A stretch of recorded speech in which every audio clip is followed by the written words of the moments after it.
नमस्ते दोस्तों, मार्केट माया में आपका स्वागत है।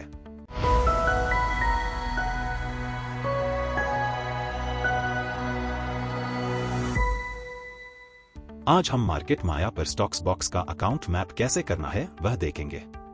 तो पहले मार्केट माया डैशबोर्ड पर मैप ट्रेडिंग अकाउंट बटन के ऊपर क्लिक करने पे 70+ ब्रोकर्स का लिस्ट आएगा। उसमें से स्टॉक्स बॉक्स सिलेक्ट कीजिए। आपके सामने यूजर आईडी, पासवर्ड और TFA डालने का ऑप्शन आएगा। उसमें से आपको यूजर आईडी पासवर्ड आपके स्टॉक्स बॉक्स के डालने रहेंगे। TFA में आपको आपका पैन नंबर डालना रहेगा। बाद में ऊपर जो ग्रीन कनेक्ट बटन है उस पर क्लिक कर देना है, आपका अकाउंट मैप हो जाएगा। Thank you.